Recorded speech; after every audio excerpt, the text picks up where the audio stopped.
Bueno, hermanos, estamos en ese momento de reflexión. Vamos a adorar al Señor también a través de la meditación de su palabra. El video que ustedes vieron ahora es un video de un programa llamado Lumo Project, que transforma en película los textos bíblicos de forma literal. Y ese pasaje que vimos es lo que vamos a leer ahora. Nosotros estamos en una serie llamada Días Mejores. Es una serie de mensajes en el Evangelio de Marcos. Empezamos la semana pasada y ahora vamos ahí en el capítulo 1 leer los versículos de 9 al 20. Marcos, capítulo 1, los versículos de 9 al 20. Nosotros en Iglesia Pródigo utilizamos normalmente la Nueva Versión Internacional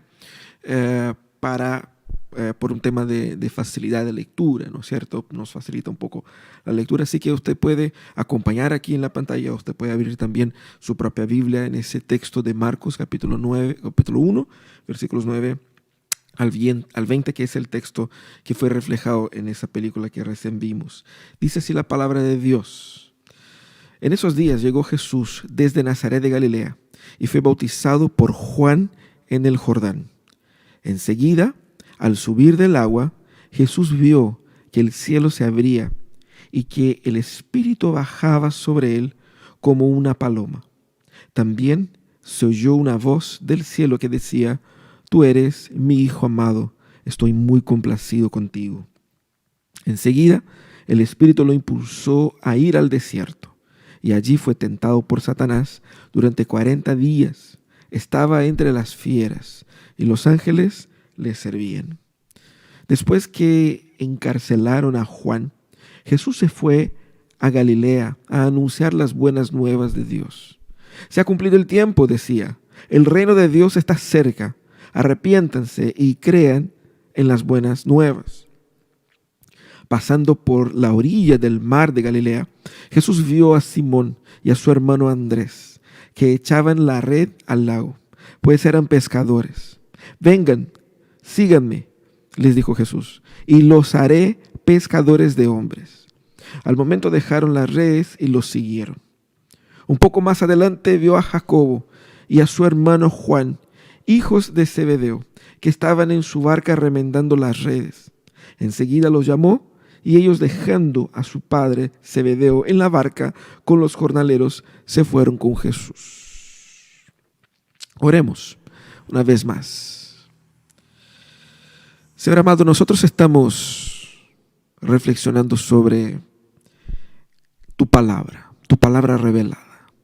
Y creemos, Señor, que tú eres un Dios que habla a nuestros corazones a través de tu palabra. Que tu Espíritu Santo pueda iluminar nuestros corazones para entender lo que tú tienes para nosotros. Señor, nosotros te suplicamos tu dirección en ese momento. Que cualquier distracción que pueda haber en nuestras casas pueda ser eliminada por tu obra, Señor, para que podamos concentrarnos en ti y en lo que realmente importa. En el nombre de Jesús es que oramos. Amén y amén. Bueno, hermanos, tenemos que hablar del COVID-19, ¿no? Es el tema de nuestras últimas semanas. Estamos viviendo una pandemia en tiempo real, como comentaba la semana pasada. Y fíjense que en ese periodo mucha gente empezó a preguntar ya, ¿cuál es la respuesta de Jesús a la pandemia? ¿Cómo Jesús nos ayuda a salir de esa situación? Y obviamente que, como siempre, surgen posturas divergentes. La primera es de algunos que son un poco espiritualistas en demasía y dicen: no se preocupe, porque si tiene fe te va a curar, no te va a pasar nada. Algunos son más escépticos y dicen: bueno, no importa lo que creas, hay que creerle finalmente en la ciencia, así que Jesús no tiene parte ni arte con ese tema del COVID-19. Y nosotros, como cristianos evangélicos, nos enfrentamos con esa pregunta y tenemos que decir ya, ¿cómo nosotros vamos a responder a esa disyuntiva? Es decir, ¿cómo Jesús se encaja en ese contexto de confrontar el COVID-19 o la crisis sanitaria o lo que sea? Y fíjense que para preguntas como esa surgen otras preguntas más profundas a raíz de esa crisis, que es una pregunta que también está en el marco del Evangelio de Marcos. ¿Por qué debemos creer en Jesús al final? ¿Por qué debemos creer en Jesús en ese momento de crisis sanitaria? ¿Por qué debemos creer en Jesús? ¿Y cuáles son los argumentos para creer en Jesús y creer que Jesús me va a sacar de esa situación? ¿O nos va a sacar de esa situación? Fíjese que esa pregunta también es la pregunta que Marcos tenía en mente cuando escribió el Evangelio, este Evangelio que estamos leyendo, porque mucha gente que recibió ese texto se estaban haciendo esas preguntas. Ellos estaban haciendo ese tipo de cuestionamiento. ¿Por qué creer en el Evangelio de Marcos? ¿Por qué creer en Jesús, en el Jesús que está en ese Evangelio? Las personas que estaban leyendo el texto no estaban sufriendo con el tema del COVID-19 y la crisis contemporánea. Ellos estaban pasando otras crisis. Eran las personas que vivían en Roma en el primer siglo, algunas del trasfondo pagano, otras del trasfondo judío. Y ellos estaban ahí siendo confrontados con una nueva teoría. Y esa teoría se presentaba como la solución para el problema humano. ¿Cuál es la real solución para el problema humano? Esa es en el fondo, la respuesta que el Evangelio produce.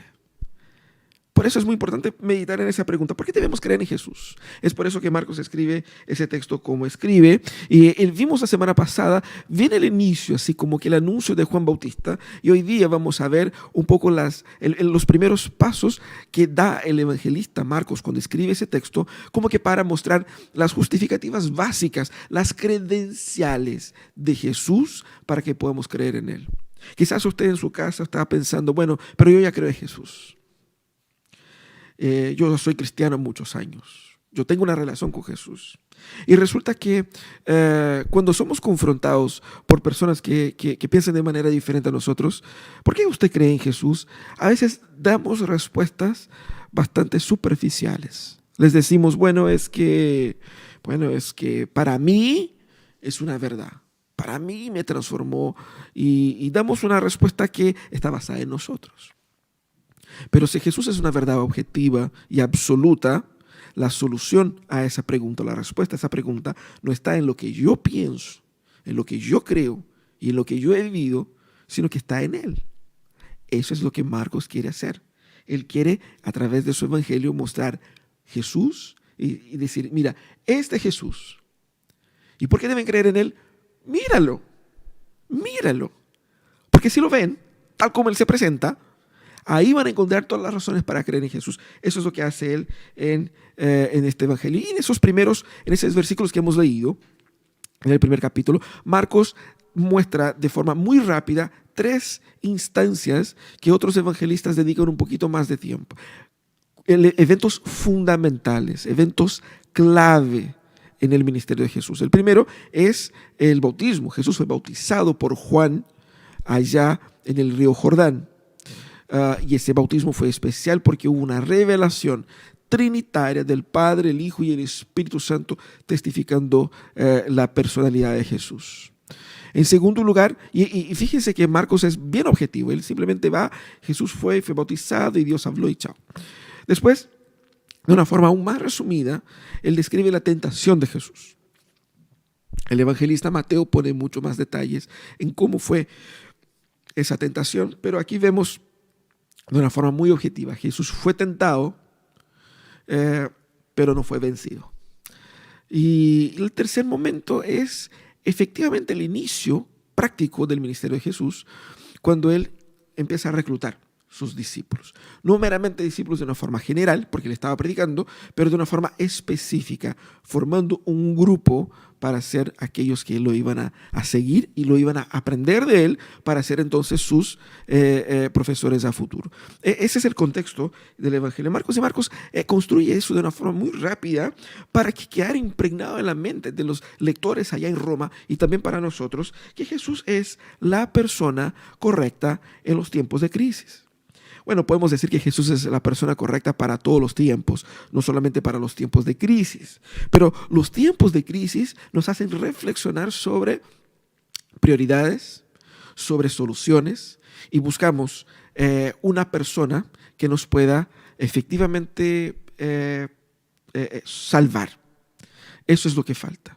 Y por lo tanto nosotros tenemos ahí ese desafío de pensar juntamente con Marcos en Jesucristo como esa persona, la persona correcta en tiempos de crisis. Y Marcos nos da tres aspectos fundamentales por los cuales guiarnos a entender la persona de Jesús. Primero, tenemos que meditar en la identidad de Jesús.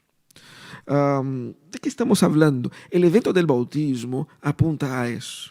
El evento del bautismo tiene inicio con esa conexión con el Evangelio de Juan.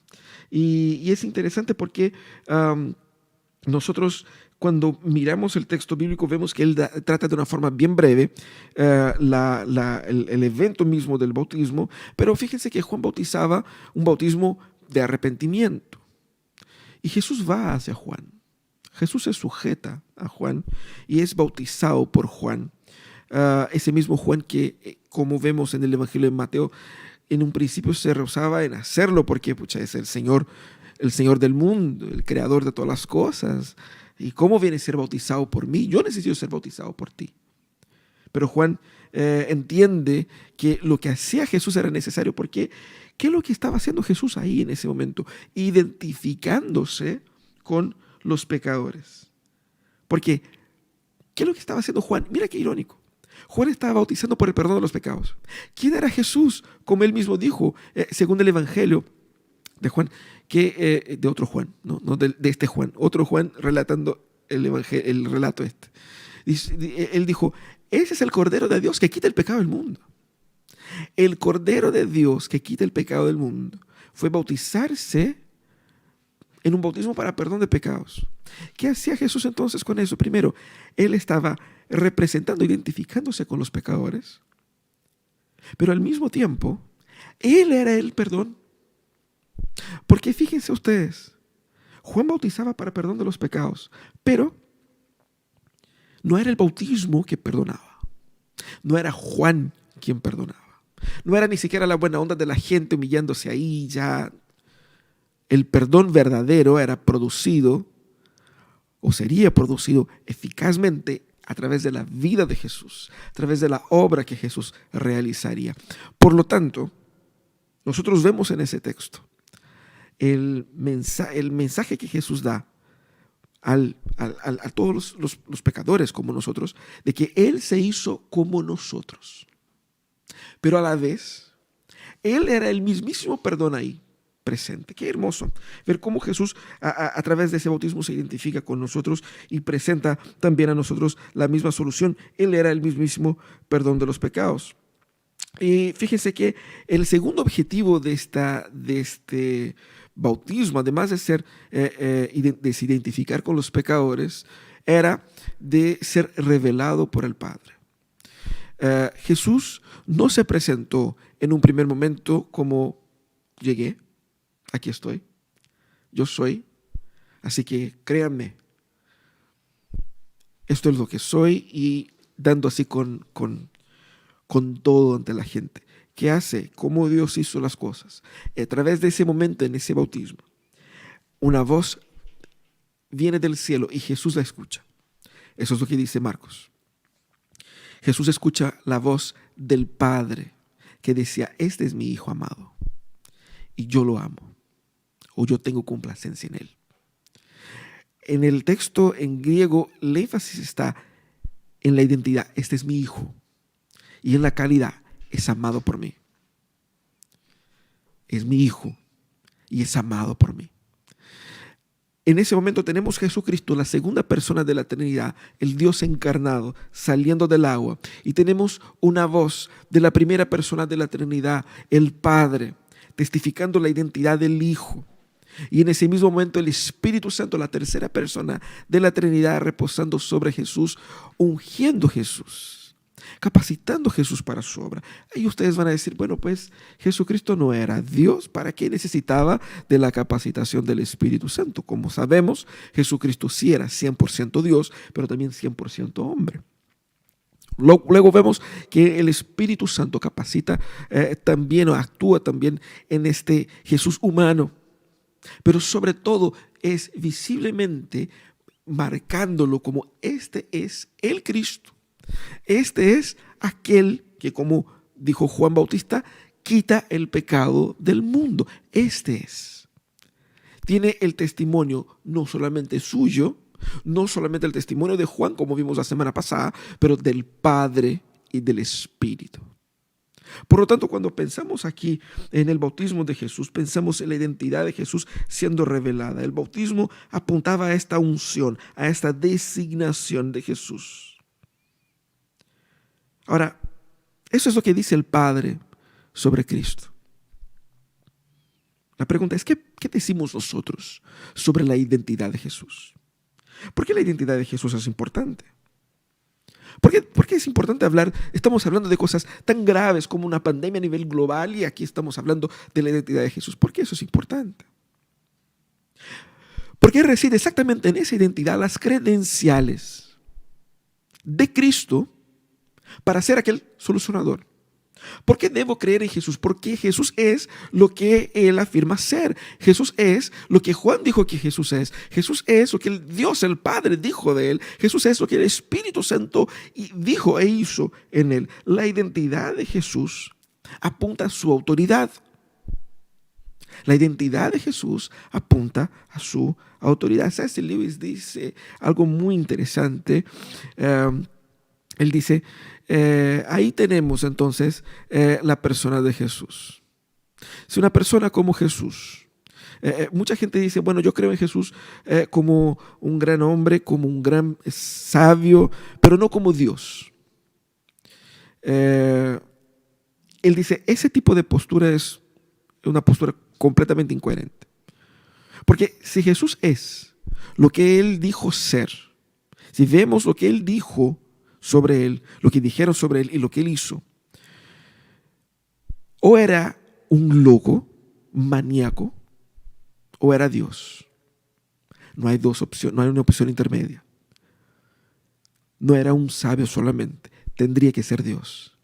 La identidad de Jesús apunta a su divinidad, apunta a su autoridad. La identidad de Jesús apunta hacia la capacidad de hacer con que nuestras vidas sean efectivamente transformadas.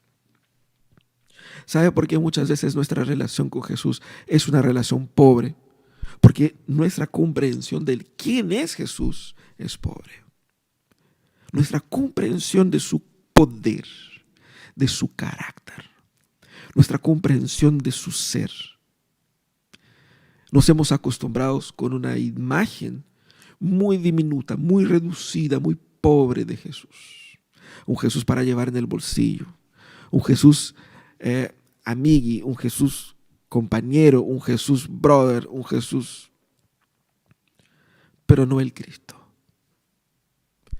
Cuando nos encontramos con la persona de Jesús, nos deslumbraremos con su carácter. Ese es el llamado de Marcos aquí en ese relato. Él describe el bautismo de Jesús para que los lectores en Roma en el primer siglo y también nosotros entendiéramos que este es el Cristo. La prueba más evidente. No solamente porque Él se presenta como el que viene por los pecadores, pero que el Padre habla de Él. El Espíritu reposó sobre Él. Él es. Eso apunta a la gloria de Jesús. Pero Marcos también llama atención brevemente a lo que Jesús pasó en el desierto. Jesús fue tentado. El texto dice que luego el Espíritu Santo lo impulsionó a ir al desierto. Y fue tentado por Satanás durante 40 días. Vemos ahí un poco la importancia de meditar en el ministerio de Jesús. Jesús fue llevado por el Espíritu, es decir, la primera mención de la acción del Espíritu sobre Jesús. Su ministerio se inicia primero siendo bautizado por Juan. Jesús, después de 30 años sirviendo, trabajando junto a su familia, inicia su jornada. Lo primero que hace es, su primera aparición pública es esa, el bautismo.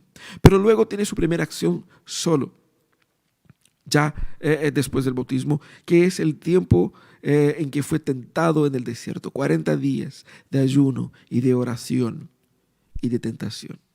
Fíjense qué interesante, porque es llevado por el Espíritu al desierto para un tiempo a solas, un tiempo de consagración, mostrando que nosotros igualmente debemos buscar ese mismo padrón de comportamiento, de dependencia de Dios para lo que vamos a vivir. Y él fue tentado. Y fíjense que es un periodo de prueba, un periodo de ayuno, de consagración. Primero nos da el ejemplo. La piedad de Jesús sirve para nosotros como ejemplo.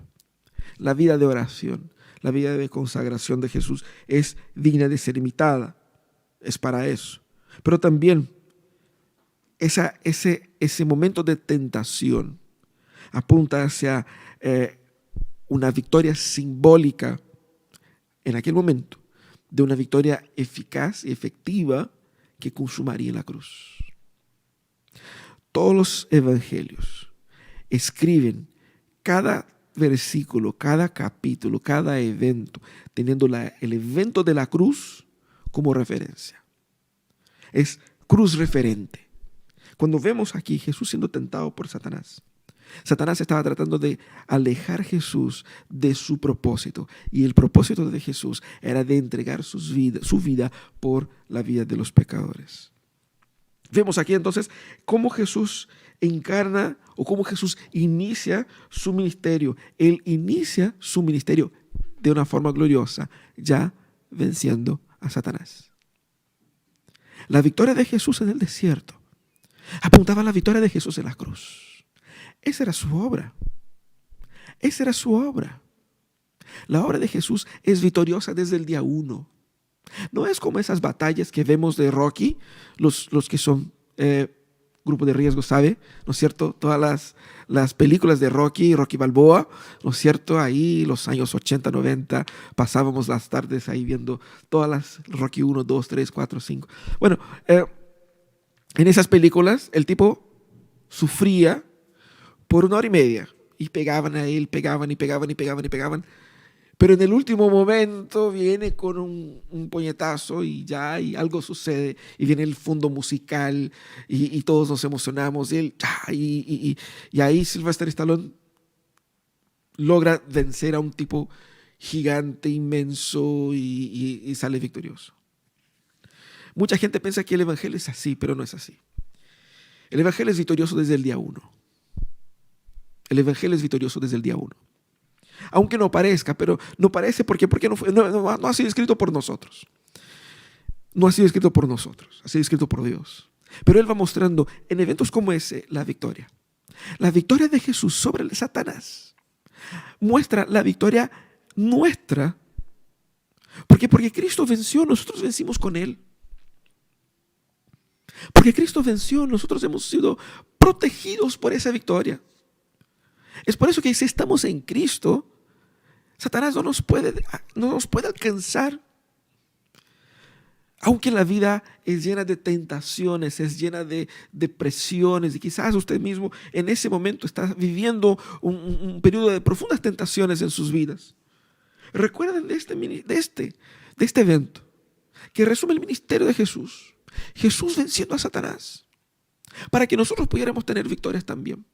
Es por eso que la palabra dice, no ha venido sobre ustedes tentación sobrehumana. Porque Dios ha dado a todos nosotros la posibilidad de vencer la tentación. Por más difícil que sea. No por nuestras fuerzas. Es la victoria de Cristo con nosotros. Ese es el ministerio de Cristo. Marcos entonces está mostrando, mira, este es Jesús y esto es lo que Él hace. Él entrega su vida por los pecadores. Él muestra la victoria de Cristo sobre lo que está destruyendo a los seres humanos. El ministerio de Jesús, aquí relatado, ya muestra la victoria de Jesús sobre Satanás. La brevedad del relato, y eso es interesante en Marcos, es un versículo. La brevedad del relato apunta la eficacia de Jesús. Él no da espacio para el diálogo con Satanás. Él no da espacio para que Satanás hable, que dé sus opiniones. No, Jesús vino, Jesús venció y lo pone así. Él fue tentado, pero no pasó nada. ¿Por qué? Es Jesús. ¿Qué quería? De eso está hablando Pablo. De eso está hablando Marcos. También la tentación muestra la fragilidad del ser humano, pero la victoria de Cristo por nosotros. Qué hermoso saber que Cristo vino por nosotros y ha vencido por nosotros. Si Jesús venció a Satanás, seguramente vencería todas las demás congojas de la vida humana. Y lo hizo. La tentación muestra que la piedad, ojo con eso, la piedad no elimina las luchas. Una vida de piedad, una vida entregada a Jesús, no elimina la posibilidad de tentación. Por lo tanto, cuando nosotros pensamos en la tentación de Jesús, debemos recordar que nosotros somos frágiles. Y por más que tengamos nuestras manos puestas en Jesús, aún así yo puedo ser tentado. Por eso dependo de Él, más y más. La tentación muestra que realmente las palabras de Dios en el verso anterior tienen realidad y sentido. La tentación de Jesús muestra que lo que Dios dijo sobre Él es verdad. Cristo venció por ser quien era. El ministerio de Jesús depende de la identidad de Jesús. Quien yo pienso ser Jesús cobra valor cuando vemos lo que Jesús hace. ¿Por qué debemos creer en Jesús? Por lo que Él es y por lo que Él hace. Y aquí vemos la efectividad de la acción de Jesús sobre Satanás, luchando ya en sus propias fragilidades autoimpuestas al encarnarse, para mostrar para nosotros que, así como dijo Hebreos, Él sabe lo que sufrimos. Cristo sabe lo que sufres, pero Él vino exactamente porque tú estás sufriendo. Porque sufrimos es que Él ha venido. Y Él es eficaz en vencer todo lo que nos impide de disfrutar de la dicha de su presencia, la dicha de su gracia. Pero fíjense que el texto sigue. Ese breve relato de la tentación de Jesús da espacio ahora al relato del llamado a los discípulos.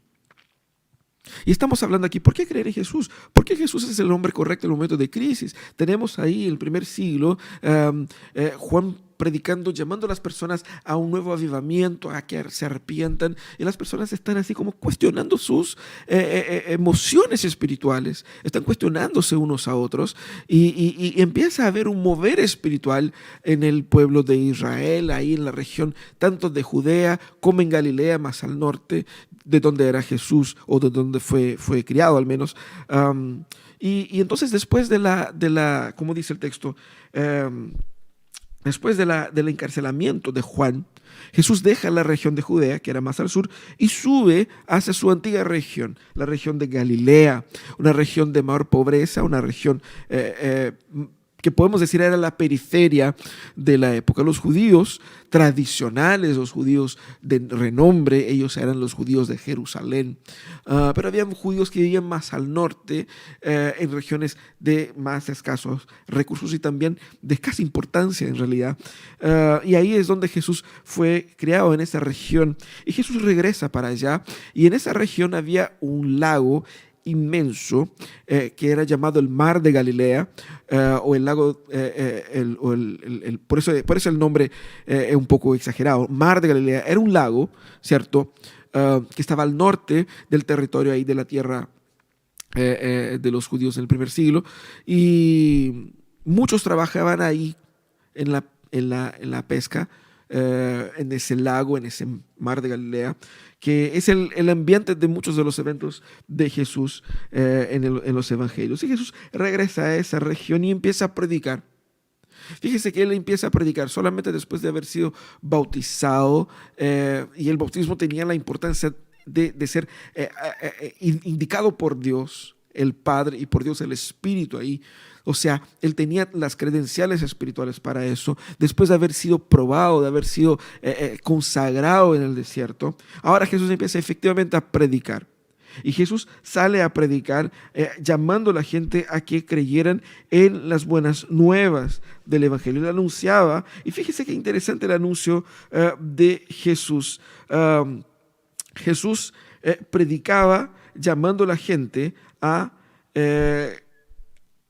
no a una dicha mágica para sus vidas, como la típica teología de la prosperidad, como que vengan para acá que todo se va a solucionar. Si usted tiene poca plata, Dios te va a dar mucha plata. Si usted tiene un problema, Dios te va a quitar ese problema. Eso es lo que nosotros quisiéramos escuchar, no es lo que Jesús predicaba. ¿Qué predicaba Jesús? El tiempo se acerca. Ojo, la situación se va a poner peor. Es tiempo de ponernos a cuenta con Dios. Es tiempo de arreglar nuestra situación con Dios. Pero hay esperanza, ¿ya? Hay esperanza. Así que la buena noticia es que el reino viene y yo tengo que ponerme al día con el Señor, y hay posibilidad de acuerdo con el Señor en el Evangelio. Más o menos eso era lo que pudiéramos traducir acá. Y fíjense que el detalle aquí es un llamado de urgencia. No es así como que, bueno, ustedes pueden creer o no, ese es algo que a ustedes les va a hacer bien. Como mucha gente dice, no, es que me hace bien, es que me gusta. No es un tema de hacer bien o no. La urgencia recae en que es un mensaje que trae una realidad que se nos viene encima. Una realidad que es abrumadora, una realidad que es dura. ¿Cuál es esa realidad? La realidad de que nuestras vidas están bajo el juicio de Dios. Hemos defraudado a Dios, hemos pecado contra Dios, y Dios vendrá a tomar cuentas de esta situación. El reino de Dios se acerca. Así que somos llamados primeramente a la urgencia de ponerse al día con Él. Y es hermoso como ver esa urgencia con esa realidad que, ojo, no es una realidad meramente individualista.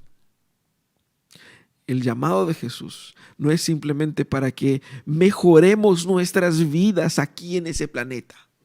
El llamado de Jesús es al arrepentimiento. Arrepiéntense, esa es la buena noticia, arrepiéntense. No logramos en nuestro diálogo contemporáneo conectar la palabra arrepentimiento con una buena noticia. ¿Cómo puede ser arrepentimiento buena noticia? Es una mala noticia, me dice que soy pecador. Arrepentimiento incluye dolor de reconocer mis errores, mis males. Arrepentimiento es algo triste. ¿Cómo puede ser eso una buena noticia? Exactamente lo que Jesús dice, es una excelente noticia. ¿Por qué? Porque hay oportunidad de arrepentimiento para todos nosotros.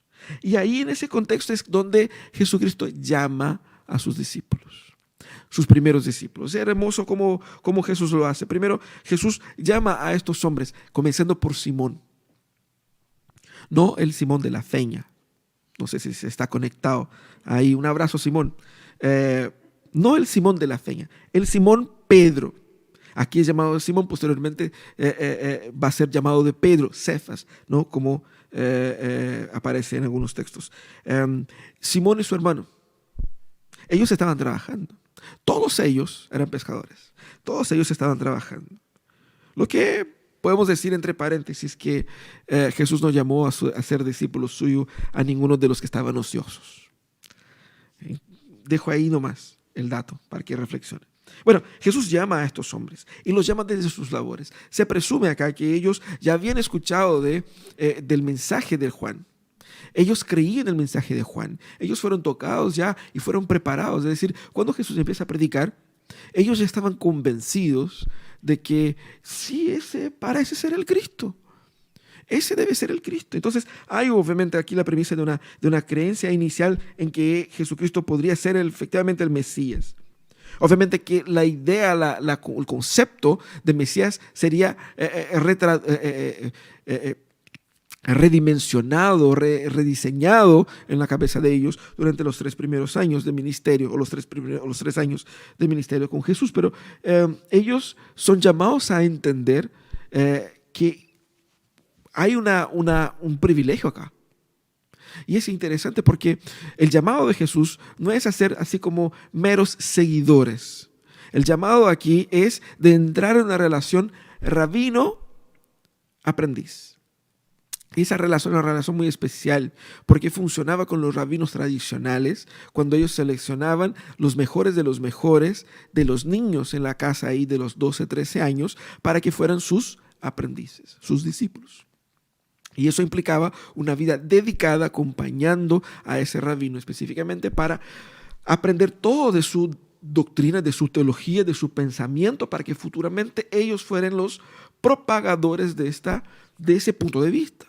Entonces, cuando un rabino elige un grupo de personas, él está muy preocupado y lo elige de una forma muy estricta. Bueno, los típicos rabinos de la época elegían algunos que tenían familias con recursos para solventar ese ministerio, pero también personas con excelentes capacidades, es decir, los más inteligentes, porque esos más inteligentes serían capaces de futuramente ser los propagadores de la visión del rabino.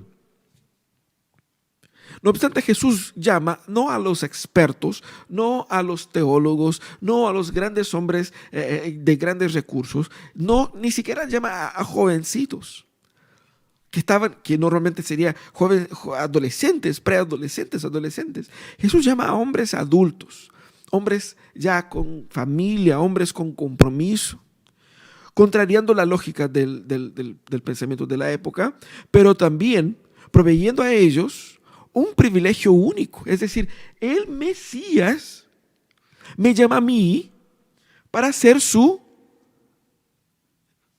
discípulo cercano, para que yo sea el que vaya a seguir difundiendo esto.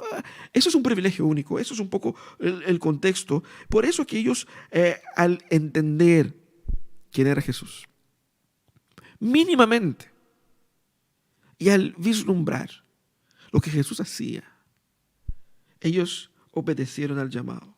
Y fíjense la promesa que hace Jesús.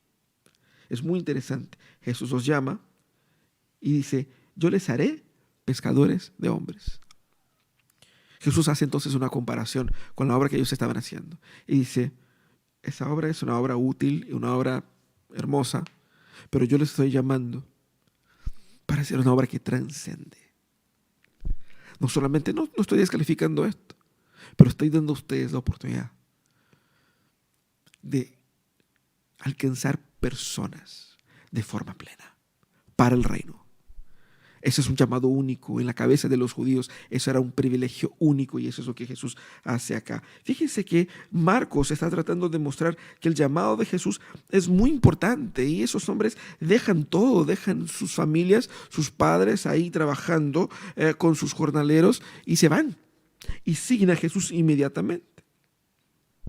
Por lo tanto, esa respuesta inmediata muestra el valor de Jesús.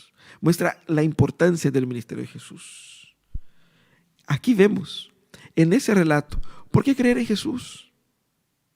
Ellos en primera mano, viendo quién Jesús era, aún sin entender todo lo que nosotros ya entendemos, dejaron todo para seguir a Jesús.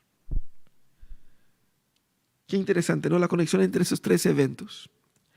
El bautismo de Jesús, la tentación de Jesús y el llamado de los primeros discípulos. Están todos conectados porque la base es: Cristo es quien el Dios Padre dijo que Él era. Y Él tiene este poder, y poder que lo capacitó incluso a haber vencido a Satanás en la tentación. Es digno de ser creído, es digno de ser amado, es digno de ser seguido, es digno de ser obedecido. Por eso nosotros debemos, al igual que los discípulos también, escuchando el llamado de Jesús, seguirle a Él. Estamos en un momento de crisis, estamos en un momento de muchas incertidumbres. Y en ese momento debemos más que nunca cuestionarnos: ¿por qué debemos creer en Jesús? ¿Por qué debemos creer en Jesús?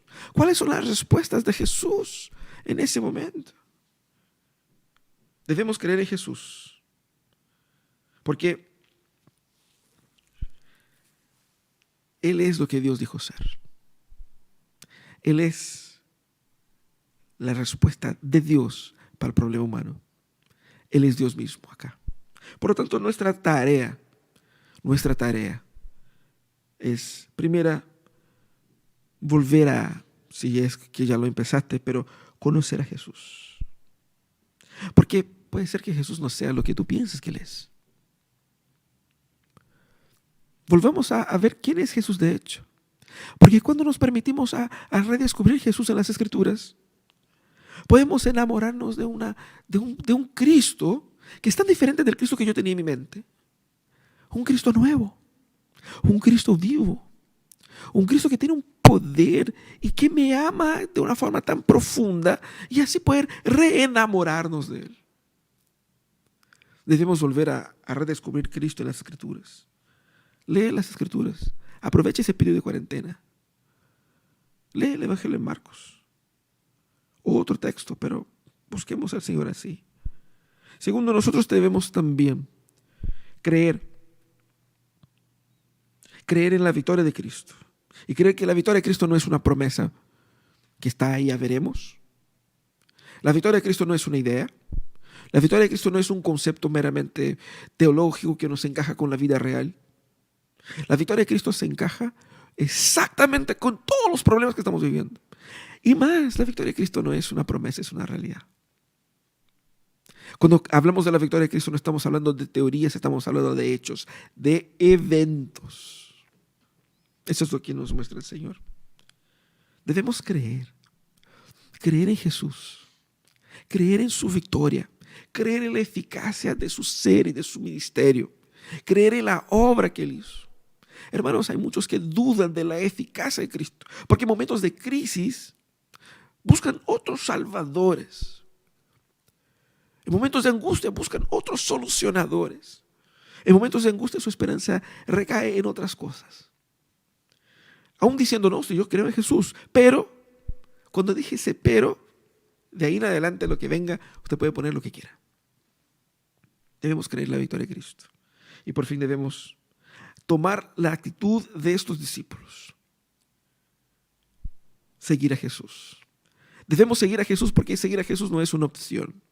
Seguir a Jesús es la única respuesta posible cuando descubrimos quién es Él. Seguir a Jesús no es una alternativa, no es un estilo de vida hippie que vamos a vivir en comunidad, así como no. Seguir a Jesús es más complejo.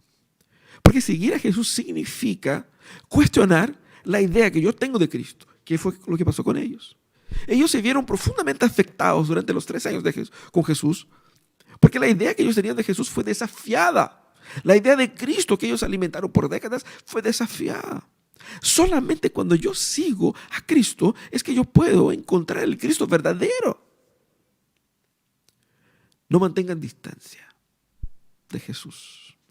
Estamos en una época que tenemos que mantener distancia a las personas, el alejamiento social, el distanciamiento social. Pero no se aleje de Jesús. Para seguir a Jesús hay que seguirlo de cerca. Hay que seguir junto a su familia. Hay que seguirlo de verdad. Eso implica costos. Eso implica sacrificios. Eso implica un compromiso. Porque la verdad cuesta. La verdad cuesta. Y solamente lo que realmente funciona tiene valor. Y si tiene valor, vale la pena. Por eso debemos creer en Jesús. Porque Él es. Porque Él hace. Y porque Él nos llama a creer en Él. Vamos a orar, vamos a pedir que Dios nos bendiga dándonos la posibilidad de aplicar esto en nuestras vidas, la posibilidad de vivir esto, ¿no es cierto?, de una forma concreta. Señor amado, nosotros estamos buscándote a ti, estamos, Señor,